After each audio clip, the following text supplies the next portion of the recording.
Horror कहानियां थी। कौन थी वो?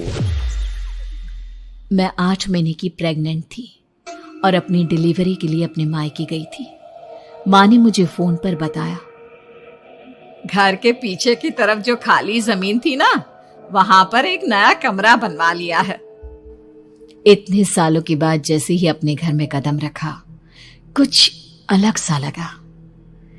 माँ, ये घर के पीछे की तरफ नया कमरा बनवाने की क्या जरूरत थी? अरे बेटा, घर के पीछे दूर दूर तक खाली जमीन है। तेरे पापा को कई दिनों से लग रहा था कि यहाँ पर एक कमरा बनवा लेंगे तो ताजा हवा मिल जाया करेगी। अब तो ये सब छोड़ और चल जल्दी से दूध पी ले। माँ, मैं थोड़ी देर में पी लूंगी, आप सो जाओ। मैंने दूध का गिलास उठाकर उस खिड़की में रख दिया। पता नहीं कब आंख लग गई। अचानक से खिड़की के पल्लों के खड़कने की तेज आवाज आई। दूध का गिलास धड़ाम से जमीन पर आ गिरा। जमीन पर गिरते ही दूध का रंग लाल हो चुका था। मैंने खिड़की से झांक कर बाहर देखा। चारों तरफ धुप अंधेरा था। उस अंधेरे की तरफ से कुछ आवाजें आ रही थी, जैसे छोटे बच्चे आपस में खिलखिलाकर मस्ती कर रहे हो।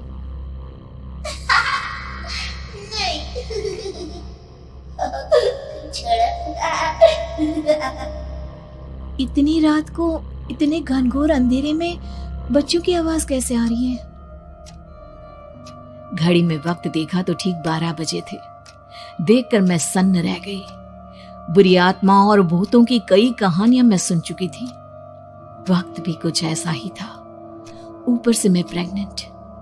सुना था कि ऐसे वक्त में अक्सर बुरी आत्माएं औरतों का पीछा करती है, तो क्या मेरे पीछे भी?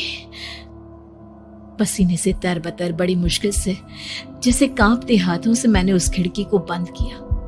जल्दी से जल्दी उस कमरे से बाहर निकलकर माँ के पास जाने के बारे में सोचा, लेकिन जैसे ही दरवाजे की तरफ पलटी, लगा कोई साया हवा की स्पीड से दरवाजे के सामने से गुजर गया।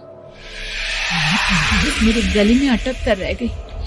मैं जोर से चीख कर माँ को बुलाना चाहती थी, लेकिन वो आवाज खुद मेरे कानों तक नहीं पहुंच पा रही थी।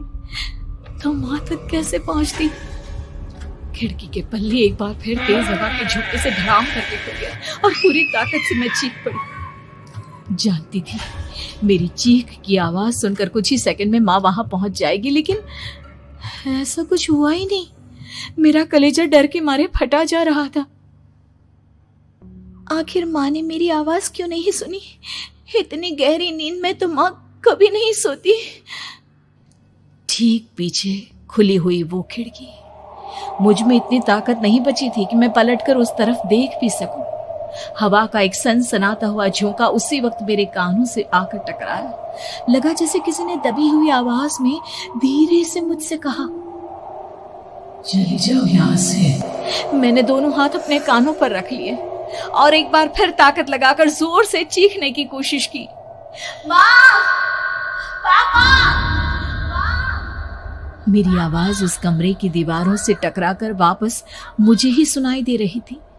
जितनी ताकत के साथ मैंने चीखने की कोशिश की थी, कुछ ही देर बाद उससे कहीं ज्यादा तेज और दर्दनाक चीख मुझे सुनाई देने लगी। कि आवाज ठीक मेरे पीछे खिड़की से आ रही थी। वो आवाज मेरे कानों में पिघलते हुए लोहे की तरह गिर रही थी। उन आवाजों में हैवानियत थी। वो आवाजें किसी इंसान की नहीं है, इतना मैं समझ चुकी थी। कांप रहे हाथों से मैंने अंधेरे में कुछ ढूंढने की कोशिश की। तभी अचानक मेरा हाथ बेड पर रखी टॉर्च पर पड़ा। किसी तरह ताकत लगाकर टॉर्च का बटन ऑन किया, लेकिन ये क्या? सामने दरवाजे पर 3 छोटी लड़कियां खड़ी हुई थी। उनके हाथ में स्टील के चमचमाते हुए चाकू थे। मैं घबराकर लड़खड़ाई और पीछे की तरफ हटी, लेकिन तब तक वो मेरे पास आ चुकी थी। उनकी गर्दन टेढ़ी थी और उनके हाथों के वो चाकू मेरे पेट को निशाना बनाने को तैयार। मैं जोर से चीखी, नहीं, छोड़ दो मेरे बच्चे को, मत मारो, मत मारो, छोड़ दो मेरे बच्चे को। सोनाली, क्या हुआ बेटा? तू इतनी डरी हुई क्यों है? उठ बेटा, क्या हुआ? हड़बड़ाकर मैंने अपनी आंखें खोली। देखा तो दिन निकल आया था। माँ मुझे जगा रही थी। मेरा चेहरा पूरा पसीने से लथपथ था। क्या हुआ बेटा, तुमने कोई बुरा सपना देखा क्या?